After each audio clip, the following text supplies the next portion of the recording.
Yo, what up, Mr. Z Nation, aka Savage Armor Jim Giraffe, coming at you with the final, I guess you can call it episode. I don't know. But anyway, today we'll be talking about Venom Singer. So we talked about machining, we talked about gunning Colio, and we talked about Gordora. Let's finish this off with gunning with Venom Singer. You already know Venom Singer came out yesterday, which was actually pretty interesting. But I have a few issues with Venom Singer, in my honest opinion. Okay, I didn't know what to really talk about with Venom Stinger because Venom Stinger is a weird card. It came out at the weird time. It's something that we kind of sort of needed, but didn't need at the same time. And it's just overall a confusing card. So here's what I mean by this. Venom Stinger, in my honest opinion, is would have been cool if Gunning Colio and Gordora, specifically the mill mechanic and the cradle mechanic, didn't exist. And the reason being is because this card feels very generic. It feels like it can go into any type of deck, but at the same time, it also feels like it's misplaced from everything else.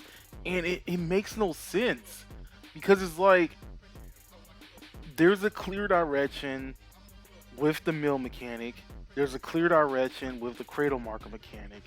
There's hardly a focus. There's a direction to machining, but there's not a focus to machining. And then comes this card. And I don't understand what the purpose of this card is and where to put it at. Because it has a very good effect. You know, for the turn that it attacks, you don't necessarily whatever triggers your opponent gets, you get instead, making it like a communist type thing.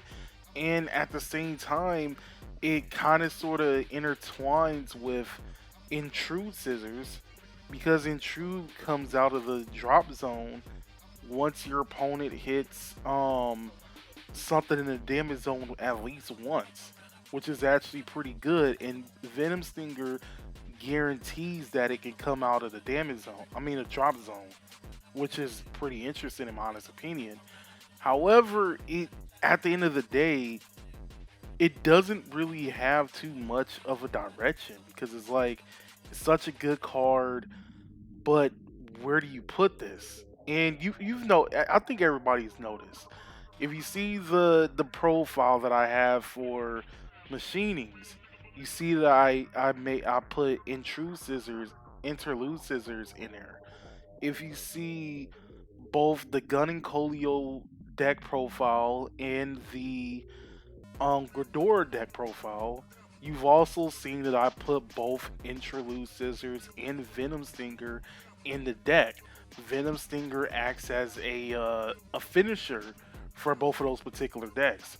But when it came, okay, so when I was making a deck list for Venom Stinger, it basically came down to me using mill mechanic cards, and it's weird because it's like it technically works for a mill mechanic, and it kind of seems like that all I'm really doing is taking the mill mechanic deck and taking Gunning Colio out and replacing it with Venom Singer. And I'm gonna be real with you, that wasn't really fun. I tried to make another deck list for it. It's weird, man. It really is, cause it's like first and foremost, you want to utilize all of the cards that comes in Clan Selection Volume 1. So that's number one. Number two is it's weird how I is I'm not going to say I've been having a meltdown, but I've been having some weird life choices trying to make this deck because it's like it can go so many ways, but there's no cookie cutter perfect way to build in this deck. There's I'm not going to say it's like the worst thing, but it feels overwhelming. No pun intended. Um, oh my god. I feel like the worst part about Venom Singer is that there's no way for you to really play it in premium. Because it's like, in order to use his ability in premium format, you cannot stride. And we don't have one of those strides that, what's his name? We don't have one of those strides that can stride outside of stride, out of stride format. And we definitely need to utilize Empress Fedora because that's our best stride. There's no ands or buts about it. That's our best stride. But outside of that, there's not really much we can do with it. And that's the sad thing about it. So I'm hoping that when V series gets more support, maybe there's something that can go with Venom Stinger. But as of right now, if as a standalone deck, it just feels like the mill mechanic with extra steps. Like that's literally what you're doing. It's the mill mechanic with extra steps. And it's like I've been trying to figure out like a way to utilize it to the best of its abilities. To utilize it to where it's its own standalone deck. And I'm not going to say I haven't. I obviously have. The deck list I'm going to be showing is obviously going to be there. But I even got up to a point where even I was like, yo, what can we do to make Venom Stinger better? What can we actually do? Because at the end of the day, all of the support that Mega Colony needs to go more towards the mill mechanic. It needs to go more towards the cradle marker mechanic. We definitely need something for machining. Everything right now feels incomplete. It's like you have pieces to a puzzle that you can't even finish. You have pieces to you have a lot of pieces to the machining, but it's missing a major piece. You have like you have like 1/4 of a piece of a puzzle for the mill, but it doesn't feel like you can ever complete it. You have most of the pieces for Cradle, but it's missing that one particular piece that's holding it back a lot. And with Venom Stinger, it's all over the place.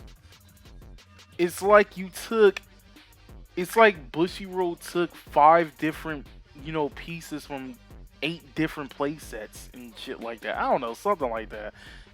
They took like 8 pieces out of like 8 different sets and try to smash it all into one set. Like they try to smear it all. Like you know how like it was back in the day when you were playing with Play-Doh and you get like the red, the blue, the yellow, black, green, and all the other stuff. You just mash it all together and try to like form like one little ball and stuff like that. That's basically what Venom Stinger is. He's the Play-Doh. He's that Play-Doh creation that you made from mixing up all of those other Play-Dohs with different colors, and it just looks like one mashed up color ball. That's basically what it is at the end of the day. Um, but man, I definitely would like to know what I would have changed for Venom Stinker, in my honest opinion. I feel like overall, Venom Stinger should have been more of a card that helped with the mill mechanic. It, to be honest, kind of does. At this particular point, its best version is using the mill mechanics, cards, and everything else like that. But if I had to choose another, I feel like overall, if I just had to change Venom Stinger, it should have been something for the mill mechanic. I'm glad that we have um support that is, that we have more options for support, but I feel like we have way too many options. Luckily, I also feel like that overall, um Mega Colony feels like a toolbox deck because I feel like I feel like we should have got more stuff to make it a jack of all trades deck. Like, if the direction of Mega Colony was to make it a toolbox deck, that's the closest to a deck that you can use a Venom Singer as possible. Because at the end of the day, it's like, yo, it should have. If you're going to make Mega Colony not really have a clear direction, at least give it something to where it can combat every single type of situation in the game possible. If you made it like that, this this would have been less forgivable. This would have been more forgivable, in my honest, not less forgivable. This would have been more forgivable, in my honest opinion, instead of what we got. But for now, let's just get on to the deck list because there's nothing else I can really say, to be honest. All right, so I'm not going to say this is the best I can come up with, but you kind of notice that there's like a lot of similarities to like the mill mechanic list, which is a little bit understandable. However, I will admit that a lot of these deck lists are kind of like looking kind of sort of the same in a way though, but let me explain this one in particular. So obviously using Venom Stinger as like the main one instead of like the last two where he was the finisher, he's just going to be straight up full on there in general. The whole purpose of this deck is to kind of mill your opponent out a little bit, but I feel like that Venom Stinger kind of sort of accelerates it. And basically the reason why he's actually in the basically the reason why like a lot of the mill mechanic stuff is in here is because despite that he doesn't mill himself, he does put the top two cards of your opponent's deck into the damage zone. So obviously, like, you can basically mix up that with the mill mechanic, and it might not accelerate it as much as it should, but you get the general idea of your opponent is going to be losing a lot of cards than they expect to do. Um, do you expect the deck out to this deck? Not necessarily, but I feel like if you go against certain decks that basically uses deck thinning equals deck winning strategies. I mean, like, basically every deck does that. But there's some decks in the game that can thin their deck out a lot more than others. So that's basically like where we're going at. We're going to accelerate it a lot more than it should, and basically to the point where they kind of second guess trying to search out for more cards and everything else. The key goal, in my honest opinion, is just to hopefully get rid of all of their key pieces in a timely manner. I feel like that's basically like the best case scenario you can do for this particular deck. So, the trigger line is going to be a little bit different. We're running we're going in 5 draws, 4 heals, 7 criticals. That's basically how we're doing it. I do feel like I personally feel like that this also should have been 6 draws, 6 crits, but at the same time, after thinking about it, I kind of feel like that the draws isn't necessary in a way.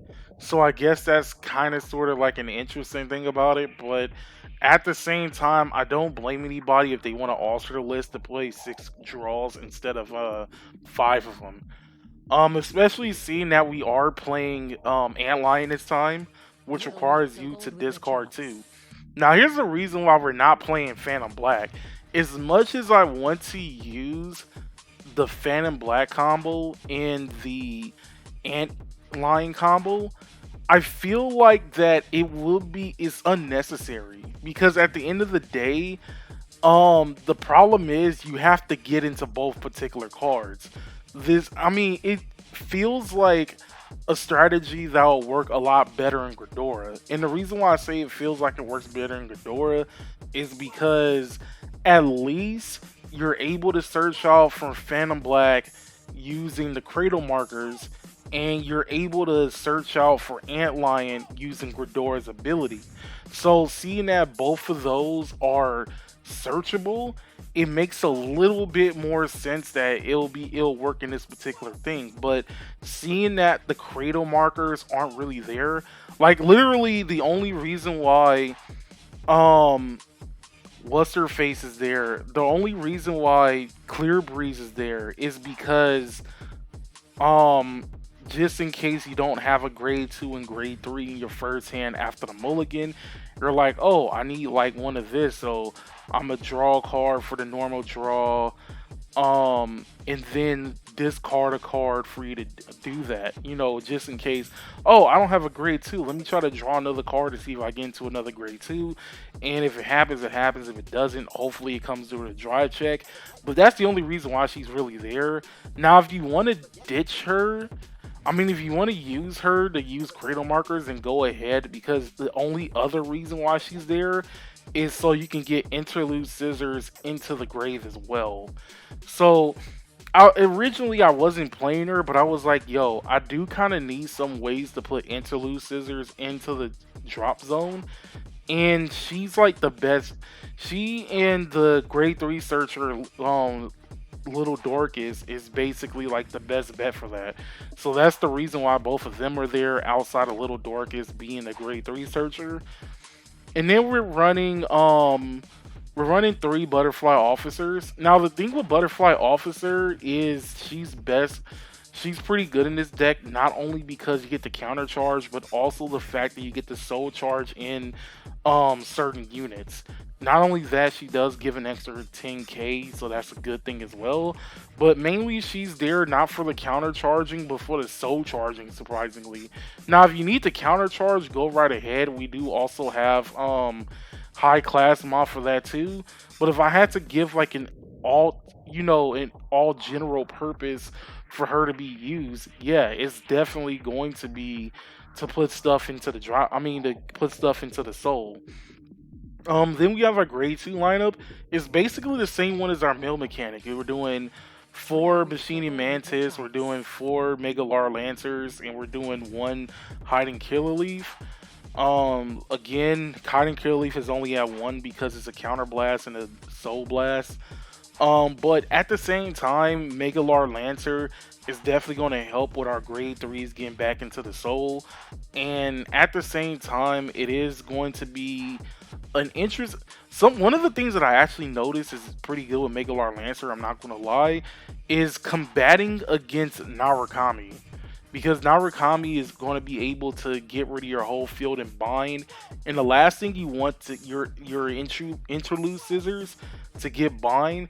So if you're to use that combo, oh yeah, attack with interlude scissors, then attack with Megalar Lancer. You get to put the interlude scissors into the soul, so you're able to dodge for that particular turn. Narukami binding your shit basically. So that's basically the reason why that's there, also to put more grade 3s in the soul, so you'll have something to play with Venom Stinger with. And that's just about it. Obviously, Machining Mantis is there for like the, you know, grade 3 searcher and everything else, and Hiding Kill Leaf is pretty decent. Now onto the grade 3s, we're running 4 Venom Stingers and 2 Interlude. I want to say Interlude should go to 3, but I kind of feel like that 2 is enough, because I feel like 3 is a little bit cloggy. Well, actually, no. Let me repeat that. I feel like 4 is very cloggy for Interlude. 3, on the other hand, is a very good number, but the only reason why I took it out is to make room for Antlion. So that's the only reason why he's at 2. But if you don't want to use Antlion, then basically put him at 3. That's basically take out Antlion and put him at 3. Antlion is there for like another type of finisher. Now that we have high class Moth and he counts as a grade 3 in the soul, is going to be a lot easier to use both Venom Stinger and Antlion skill all in one. Now I'm gonna be real with you. I want to do something daring and make like a whole deck based around Antlion. Now that we have high class moth as a thing, it would be kind of interesting to do that, but that's just me. Next up we have one Tooth, kind of sort of like hiding Killer Leaf. He costs a counter blast and a soul blast, and be real with that. You're gonna be kind of fighting with that, so that's a little bit too much. And he is good because he does have a possibility of getting an extra critical. And then last but not least, we are using what is going to be our hand guzzler. We are using dust speed at 3. And this is because he counterblasts 1 and he mills 2 instead of 1. But as long as one of those mills has at least a grade 1 or higher in it, then you're able to use his guard restrict ability, which when he attacks, your opponent is forced to put discard 2 cards instead of 1. So they have to put 2 cards on the 2 cards on the Guardian Circle instead of just 1. And it definitely comes in handy if he has nothing but criticals on him. He has nothing but criticals on him. Man, it's going to be interesting because then your opponent is forced to perfect guard and now they have to drop 3 cards instead of 2. Um if I had to give you any advice as to how to use Venom Stinger a lot more effectively, I feel like that his effect works best when your opponent has at least 2 damage. If your opponent has 1 damage, I feel like that using his effect is wasteful. Or actually, you know what? I feel like using the second part of the effect, the one that allows you to the one that you soul blast a grade 3 and your opponent is forced to put the top card of their deck into like the damage zone. I feel like that particular part is bad, but if your opponent has 1 damage and you use his first ability where it just makes it so that any triggers that they hit basically goes into your side instead of that one, that would be actually pretty perfect. But at the end of the day, forcing your opponent to just only put 1 damage kind of seems wasteful in my honest opinion. But that's just me. Anyway, that's the whole deck list for now. If you have any questions, like put it into the comment zone and everything else like that. Alright, so that's my review for all 4 of the versions of Mega Colony. I hope everybody enjoyed this whole thing. I'm going to make a playlist of all this soon. And see you next Saturday on the 6th of March because I do have a special video for everybody. With that being said, my name is Zoo Nation, aka Salvage Armor Jones Giraffe, signing out.